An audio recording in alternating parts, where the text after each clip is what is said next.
There's a wild tour story that I remember. During the Word of Mouth tour, 1999, Jurassic 5, Dilated Peoples, Beat Junkies, Break a Stroll, or Supernatural was one of the, I forgot, I think it was the first one. We all, imagine all 3-4 groups in one bus, one tour bus. And we were out for a month. It was exciting times because this, Dilated was starting making buzz with the, before the platform drop. Worked Ankles was their biggest single at the time. Jurassic 5 was also making a buzz. We just won the 1998 ITF World Team Championship. I dropped Beat Junkies Volume 2, and then Sound Bombing was about to drop, so momentum was going for, like LA, West Coast in general, for the independent hip hop scene was making noise. Stone's Throw was starting to make noise. With Lupe Pack, Roscoe. It was just like exciting time. So we all, the 3 main groups that were making noise, let's get together and tour the whole U.S. So imagine all 3 groups in one bus going to every city and practically selling out. Like, it was unheard of. I mean, I remember going to Chicago. I think it was the Metro. That shit was crazy.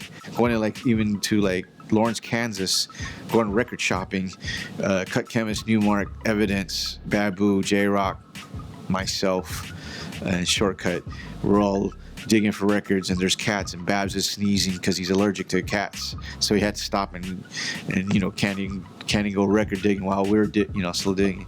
Just actually going to digging, going to record shopping in different cities, even when after the shows, where the record store owner would open their shop at late night, just let us, the record shop, to go digging.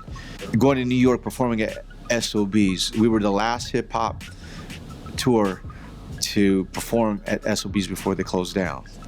And just to have everybody, Clipse came, DJ Clipse, the Arsonists, Nonfiction. It was just having the indie New York scene over there, rock, supporting us, and sold out at SOBs. What is my wildest digging experience? Going record shopping in Japan.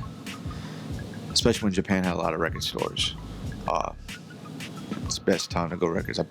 Me and Babu got the original Slum Village 12-inch. I don't know. It was only Japan only, and we brought it back and pretty much helped broke it in LA.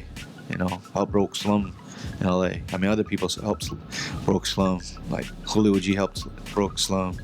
We broke it on the underground. I think he helped broke it on the radio.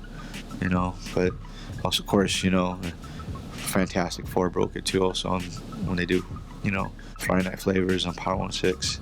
But yeah, Japan was it's a favorite place to go record shopping, just in general. When people say, who are your top 3, I never hear people say Large Professor, but they don't realize how much he's influenced the game, and it's, it's kind of his personality too, because he's just a humble, chill cat, but he definitely should get more love than he gets. I'll throw in Ali Shaheed Muhammad from Tribe Called Quest. I mean, he's done so much dope stuff within Tribe, outside the Tribe, that people don't know.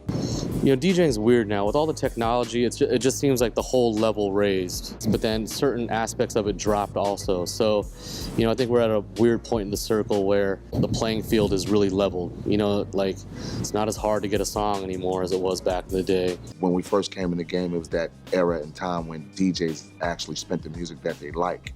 Now, they're spinning music for whatever reason. I really don't know firsthand because I'm not involved with that. But it's got to be some reason why there's not a lot of good music on the radio. What I want UBB to be remembered as that we were most definitely instrumental for keeping hip hop, because I think that the backbone that hip hop was losing in the drum machine era of hip hop, we were able to facilitate when the sampling craze came in.